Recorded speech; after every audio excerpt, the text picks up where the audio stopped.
Gougelot. Bon réveil à tous. Vous le savez, tout au long de l'année dans Europe 1, bonjour, Omblin Roche et Alexandre Lemaire vous racontent l'histoire qui se cache derrière un artiste, un disque ou un concert. Et avec Omblin et Alexandre, retour ce matin donc sur l'œuvre du jazzman Jon Hendrix. Votre partition, Omblin sur Europe 1, partition consacrée ce matin à l'un des chanteurs de jazz les plus influents du XXe siècle, Jon Hendrix. Il nous a quittés il y a 5 ans. Oui, vous ne le connaissez peut-être pas et pourtant l'américain Jon Hendrix est celui qui a apporté une nouvelle dimension au jazz chanté dès les années 50. Il a montré la voie à de nombreux artistes qui, de leur propre aveu, lui doivent beaucoup. Al Jarreau était l'un de ses plus grands admirateurs. Le pape du jazz vocal Bobby McFerrin, éminent interprète de Don't Worry Be Happy, fut l'un de ses élèves. Jon Hendrix, qui, petite coquetterie, enlève le H de son prénom et se fait un nom d'abord au sein du trio Lambert, Hendrix and Ross.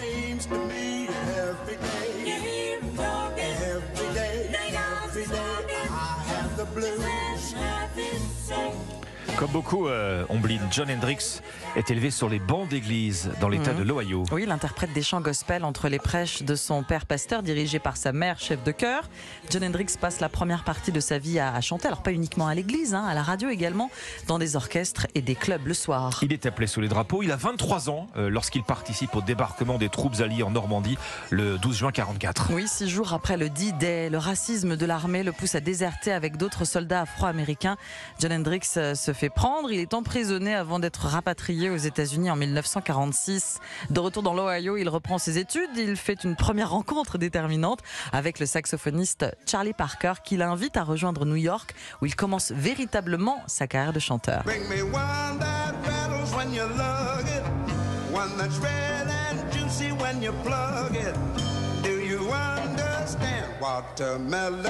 Autre rencontre déterminante, celle du chanteur Dave Lambert, on l'évoquait il y a un instant, et avec qui il va interpréter les standards du pianiste Count Basie. Oui, s'il n'est pas l'inventeur du genre qu'on appelle vocalise, Jon Hendrix en est assurément l'incarnation. Le vocalise s'est transformé en chanson des solos instrumentaux de jazz. Ce qu'il faut comprendre, c'est qu'à cette époque, les années 50, lorsque le rock and roll envahit les ondes, le jazz vit sa révolution bebop qui pousse l'improvisation. Et Jon Hendrix, et il se trouve qu'il est un improvisateur hors pair. Voilà, il scatte cette façon de chanter du jazz avec des onomatopées, vous savez, avec des syllabes, des doo-wop, des doobidou. Il joue de sa voix comme d'un instrument avec un sens très aiguisé du rythme.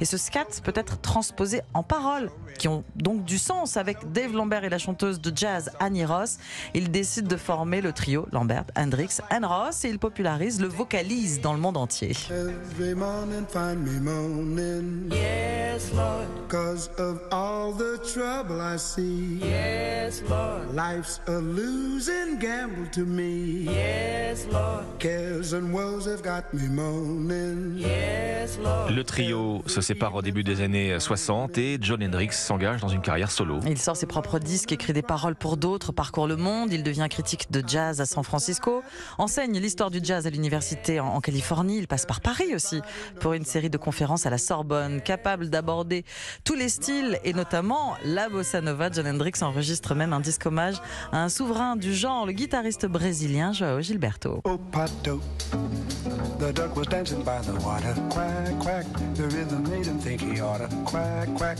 he was dancing to the samba, the samba, the samba. Whoa, gunso. The goose was gaily swimming by. Honk, honk, honk. He paused and gave the dancer a try. Honk, honk. The bossa nova had him dancing. The new thing, the new swing. A lovely swan swam by in all her majesty. Then she loosened up. Coochie coochie goo, said that swan. She joined the duck and goose and did the samba too. You should have seen the kind of samba she could do. They did the samba so long they all fell right in the water while they were singing away. Quack, quack, quack, quack. Quack, quack, quack, quack.